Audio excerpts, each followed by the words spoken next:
Hello, everybody. This is Pat Myers with Office with Professor Pat. The fourth installment, May 6th, 2020, in case you're counting. Again, my name is Pat Myers. I lead our capture practice here at Zia Consulting. We always start off with what we are doing. Basically, we're people, technology, and how we're doing it.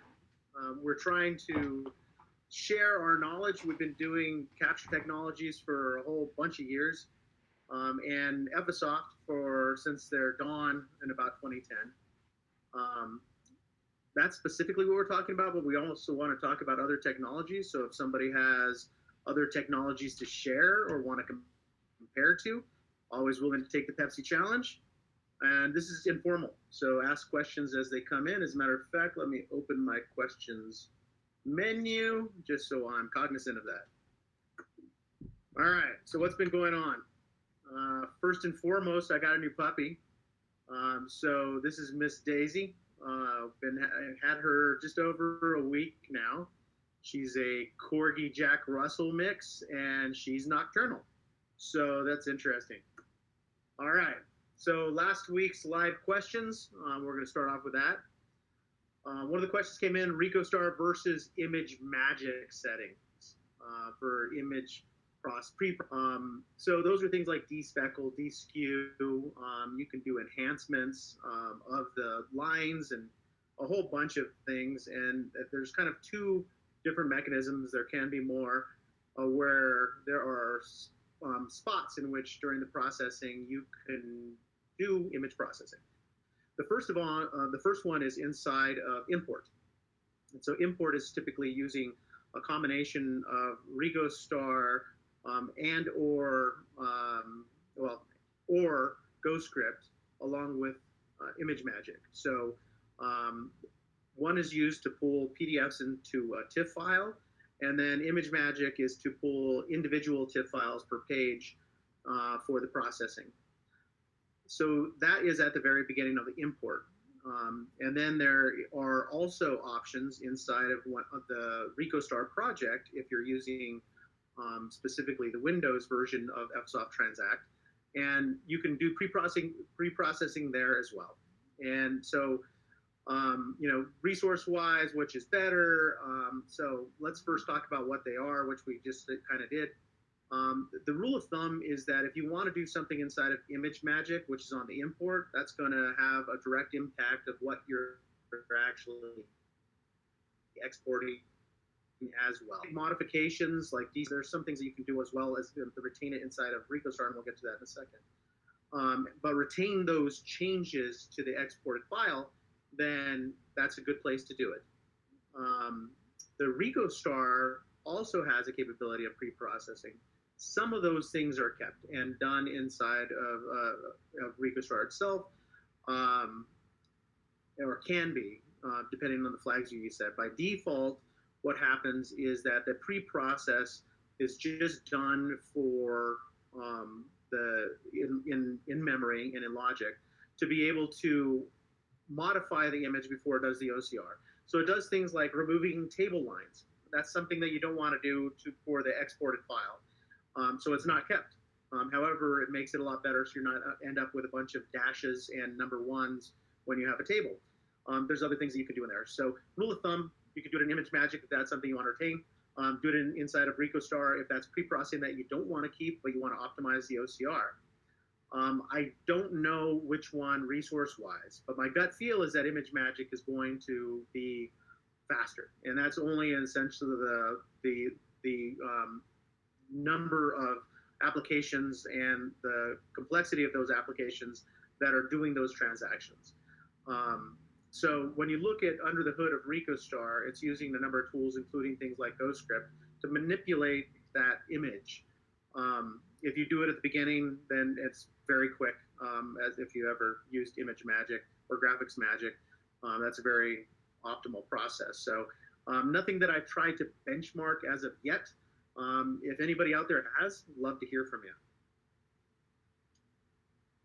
Is there a Recostar extraction equivalent in Linux? So short answer, yes. There's a Nuance OmniPage, which essentially is the Recostar of Nuance. For those that are not that fluent inside of the Episoft world, there's two flavors of Episoft, one for Windows and one for Linux, for various distributions of Linux. And the main difference between those two distributions is the underlying OCR technology. So the underlying OCR technology of the Windows platform is Recostar, and the one that is inside of Linux is Nuance. So the biggest difference between those two is how it processes the OCR. OmniPage is very similar IDE to be able to create projects, manipulate the OCR project for the Linux world. However, it does not ship with Episoft, so that's something that you would have to purchase in addition to Episoft Transact. There has been talk in the past about wrapping these all, that functionality, inside of Episoft, inside the base product. So you can create these kind of projects, and that would make it for Linux or for Windows, but that I have not seen any progress in that, nor have I seen it on a roadmap. So if that's something that you're interested in, you can definitely use OmniPage. And if that's something that you really want, that you need, and we've talked in previous episodes or releases of this session about the differences between those functionalities, let us know. We can actually try to increase the urgency for that to be embedded inside of the base product. But essentially what you would use that for is kind of fixed form processing. If you don't know what that means, just shoot me an email and we can talk about it sometime. Again, something that we've talked in previous episodes. I'm not sure which one. All right. So one of the other questions that came from last week is, what does wrapped do? And so this is in the context of a key value extraction role. Essentially, it's the ability to go across lines. And it still always did a functionality of going across lines, but it didn't do well when it came to very explicit regular expressions. So if you had a very specific regular expression like an address, as opposed to like a dot plat, just find anything, dot plus, find all characters inside of a particular region, then it didn't work as well. And so that is what that particular wrapped flag is for inside of the extraction role. I've got a couple questions here, so let me check.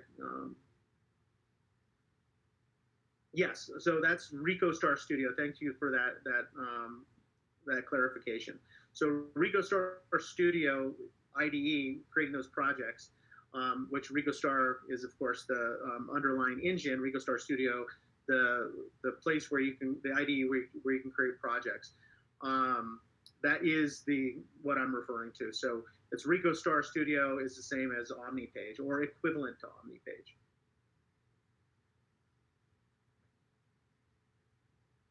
Yes. So Nuance OCR is the underlying engine inside of the Linux platform.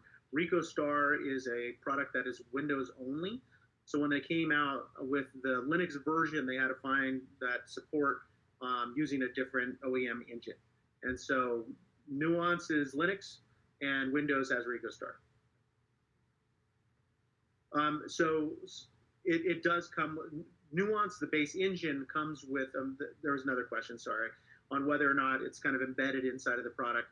Yes, Nuance, the OCR engine, comes with a Linux platform, just not the IDE to create the projects. All right.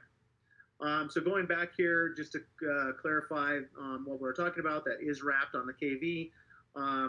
It's just a question of how specific you're going to be inside a regular expression. It can be useful if you go cross lines, like my example here, where you see an address is listed in multi-lines, so you might want to cover more than one line in a particular region for that extraction.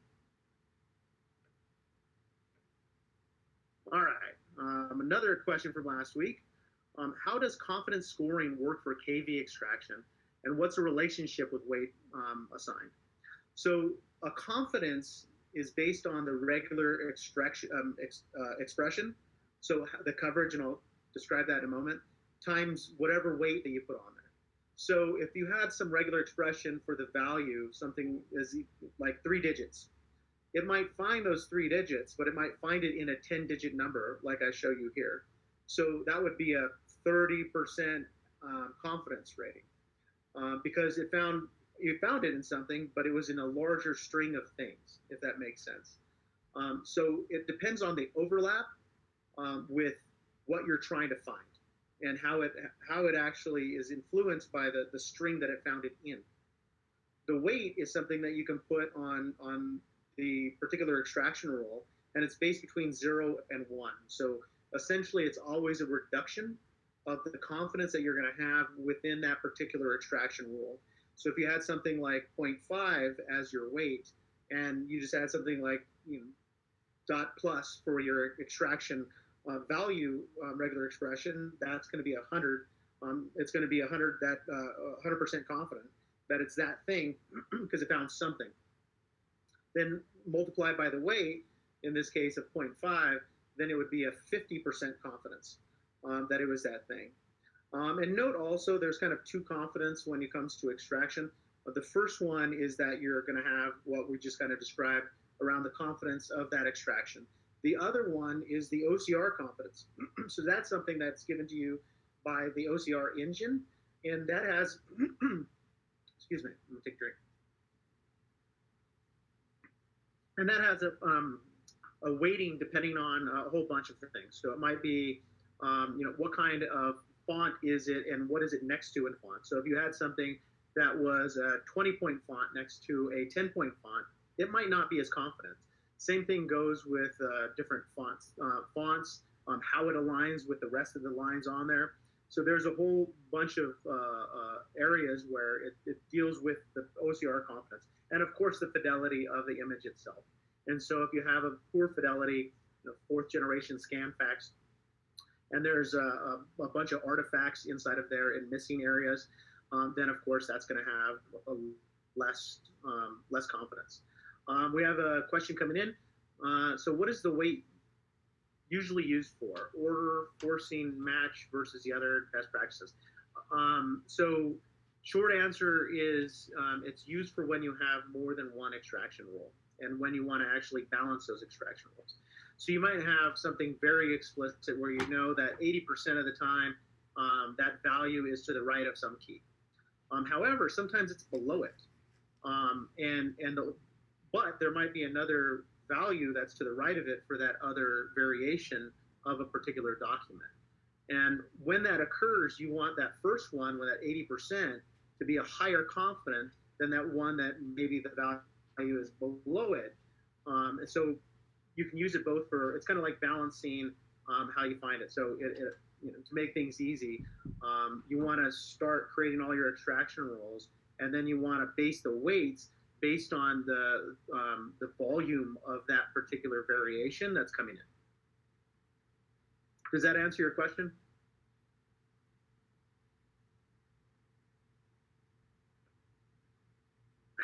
You're using it correctly. Excellent. So yeah, that's how it's supposed to be used. All right. One thing that we started diving in last week, just talking about extraction. What are the various kinds of extraction? How do you use these different extractions? And we didn't really get to a lot of the questions because it was kind of an overloaded question with, what's the best way to do things? How do you do things? When do you use various extraction methodologies? So let's go ahead and take a look at that. All right. So what I ended up doing here is just creating a simple batch class. That batch class has a single particular type. And in this case, it's an application for mortgage. I created a single field inside of here, and I created a single extraction rule for that, and we'll take a look at it. To do something very generic. I want to find a total, so I'm finding total, and I'm looking next to it for that value. If we test it here, it might work out okay. So it's on the second page. It finds 2 of them. Of course, total is kind of overloaded, but it's going to hit the first one first. And so, this might be okay, because essentially, since the confidences are the same between those 2, then it's going to select the first one of the highest confidence. So it would select the right one. However, in practice, we know that total is a very overloaded term, especially inside of anything that's in financial services. So if we look inside of what happened when we ran that through, we got the wrong value. And so it so happens that on page 3, it found a higher confident value on that particular page. And so it populated those. And so I also turned on the capability of looking at alternate values. So you can see that, you know, and this is limited to the amount that it found. So it found various values inside of this one document, this 5-page document. So, you know, how do I manipulate this rule? So the short answer is there's a couple ways. So let's take a look at that.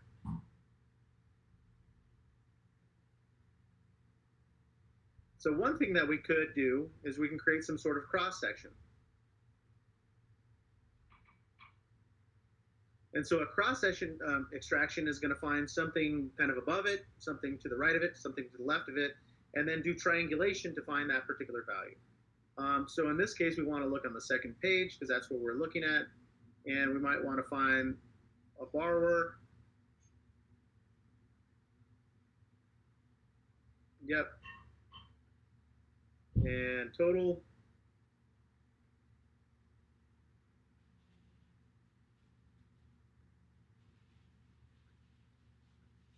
And the value.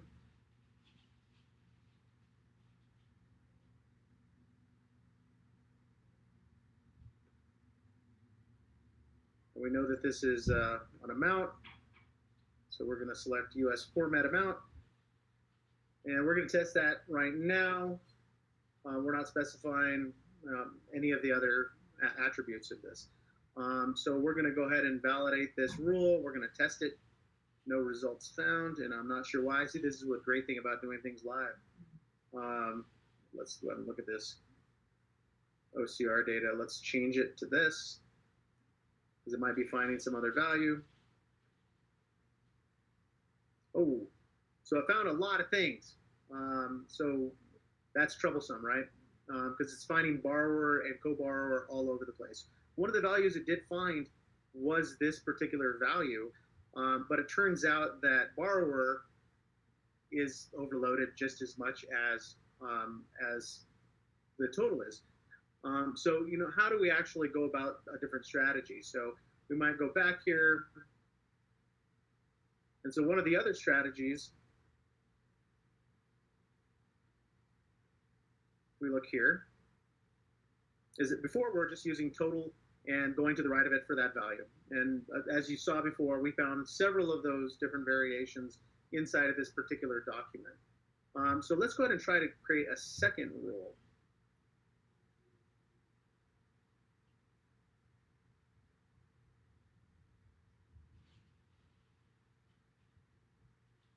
And for this rule, what we ended up want to do is we want to find the section that it's found in. So if you know that you're going to find multiple like tables like we're looking at here, and you're trying to find a particular section within a document, a legal document, you might want to find that particular section first.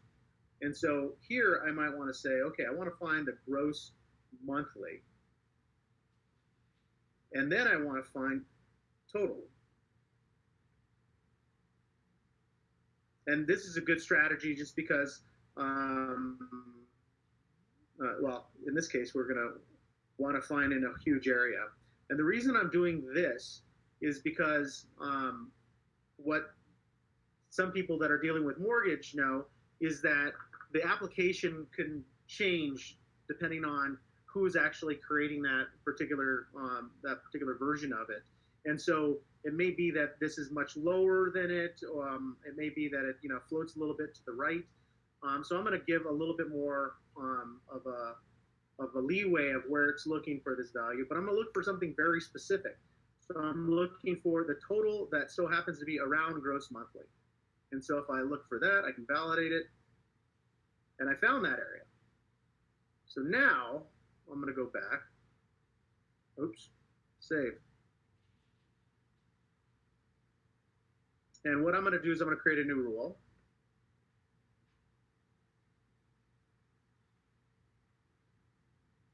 And I'm going to change it slightly because this is one of the questions that was asked a couple weeks ago that we just didn't get to last time. We're going to be looking at this value right here of use existing key field for a key. Note that you have to have something in the right order. So these are run from top to bottom. So the way that these run, it has to be something that's going to run before this particular extraction rule. But now we're going to say, okay, we want to actually find, okay, why is it finding no key exists? Hold on one second. Oh, it's because I didn't apply it.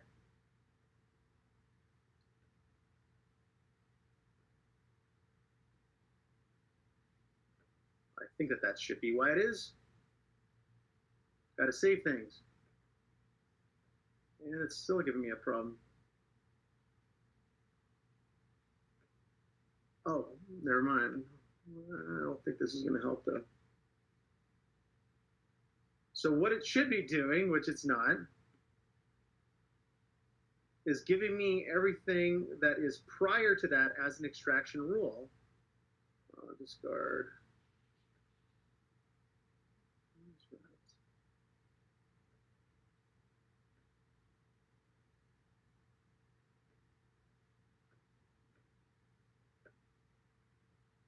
Oh, for some reason it didn't create it. So here, you guys get an extra bonus for being able to see it twice, just so you know for sure how to do it.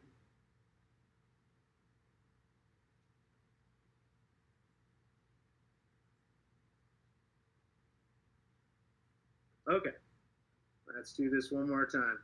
We're going to look on page 2. Go a little quicker this time. We're going to look for gross monthly.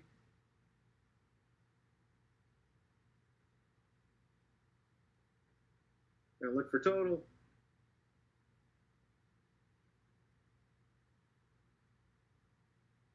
And we're going to actually say total.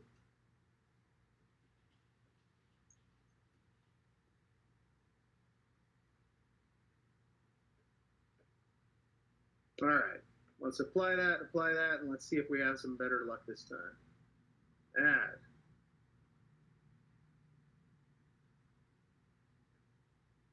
No, we're not. So I'm going to describe it, and then we'll figure it out, and I'll try to get this to those that are interested later. So what we can do now is that we should be able to see that pre-existing field for being able to set that particular field. So we can see that there's going to be this the name of that other extraction rule. Oh, you know what? I'm being ridiculous. I'm doing it wrong. Open. Okay. Sorry about that, people. Gross income total. And we're just going to name that whatever, because this is going to be a hidden field. So we don't want this to actually be a field that we're trying to extract. So we're going to make that a hidden field. And one of the things that we're going to do real quick, because while I was mentioning, you actually have to have a field before that other field. So we should be able to do that. Apply. Again, sorry guys, gross income total. So we're going to find that area. We need to add that same rule that I just did.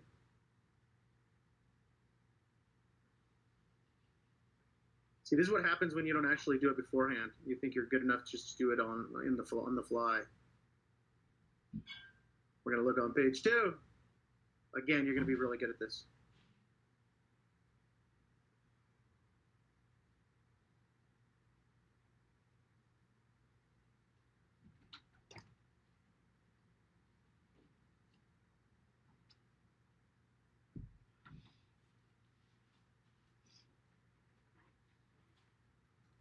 All right. So I did that really quick just because I screwed up a couple times. So what I did here is I made sure that that hidden field that we just created that's going to find that particular section inside of the table is going to fire before the other one, which is the borrower total income. So let's go back here. Let's open that. We can get rid of this because it turns out that that actually is a field. Delete,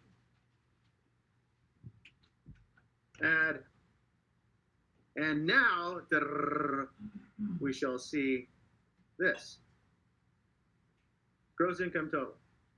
So now we're going to look on page 2. It's going to find that particular area that it finds the total.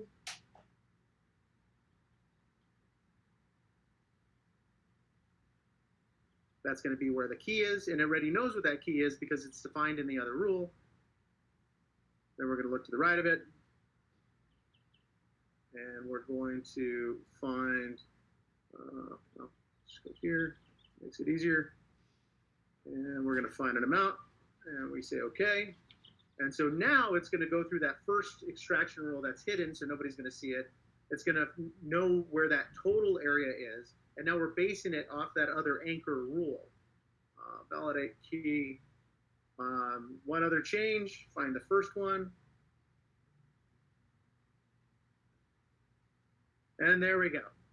So let's be a little bit adventurous, and let's go ahead and run this one back through.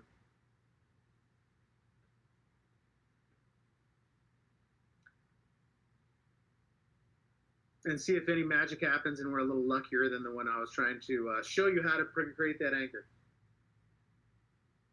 So just so we roll back at what exactly we did, we created a hidden field so no operators are going to see that field.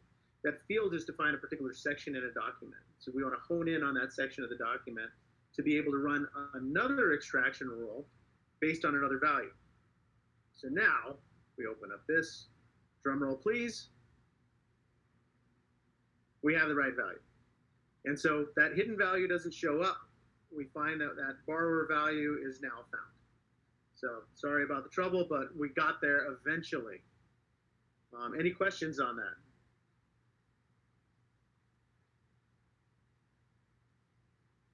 Okay, no questions. So it makes total sense after you do it 3 times. So let's go to the next piece that I wanted to talk about.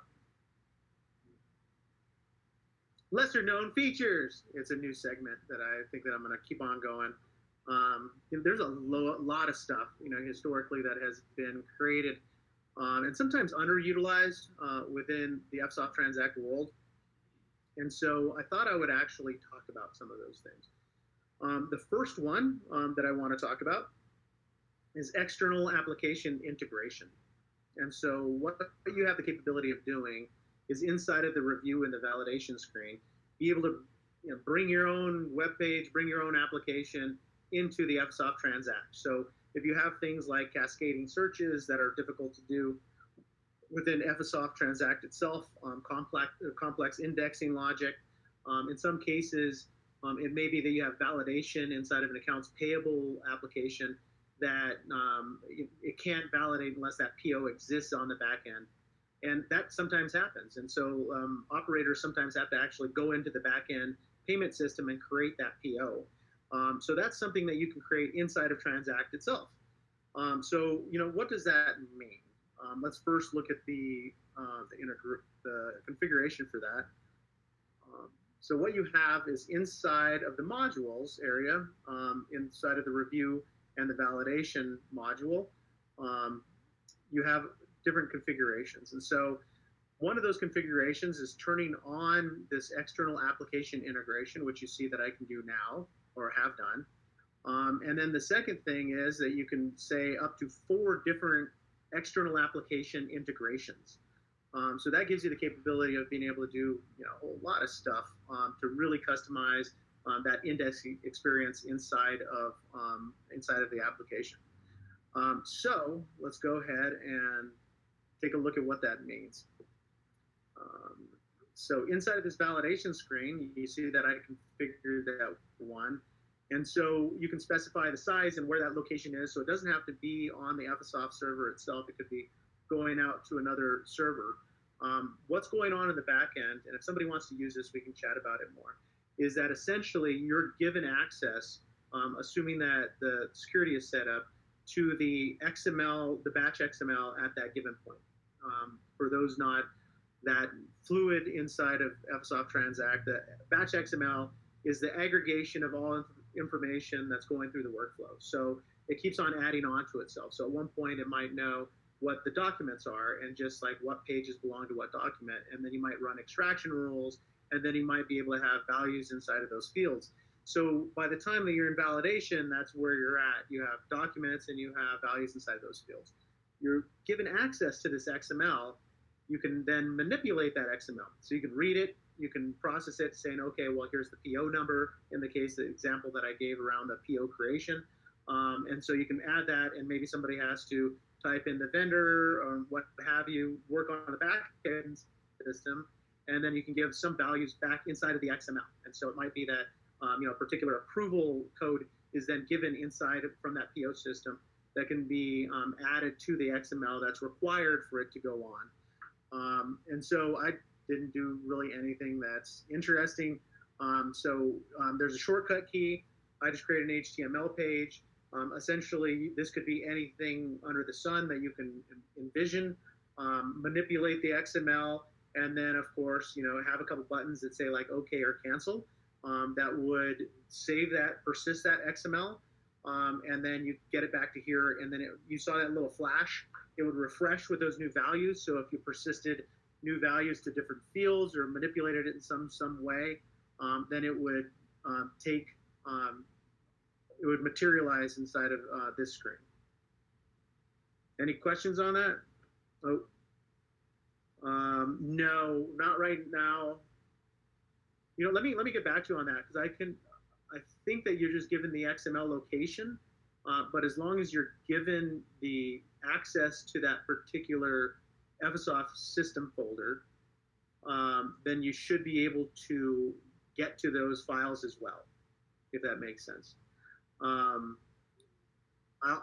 have to check that. It's been a while since we've actually created. I think that we have 3 customers that are utilizing this, 2 or 3 customers that are utilizing external application integration for more of these complex use cases.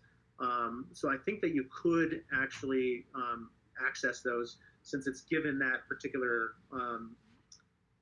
what's being asked for those that might not be fluent inside of FSoft, is that during the process of the flow of FSoft, when pages are OCR'd, there's this file called the HOCR file. And so for each page, there's this file that basically has all of the OCR that belong and coordinates of the different words that are inside of that particular batch instance.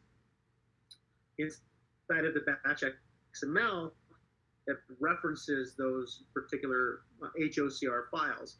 And so in theory, as long as you have access to it, then you should be able to iterate through those and be able to access those files as well. Does that answer your question?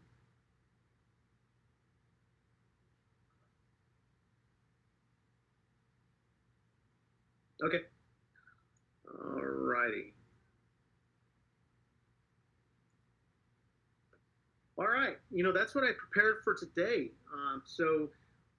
If there's any questions, we can answer them now. Or please send it to me in an email or some other form, LinkedIn, Twitter, whatever. Ask your questions. That way we can, oh wait, here we go, another one. I'm not sure what that question is.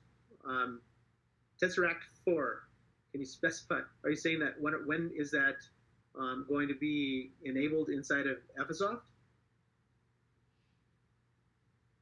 I am not sure. I haven't seen anything on the roadmap that would actually be incorporated inside of the core products. The main OCR engines, as I mentioned, are Nuance and Recostar. So I haven't seen anything that would be bringing in the latest of Tesseract inside of the FSoft Transact product.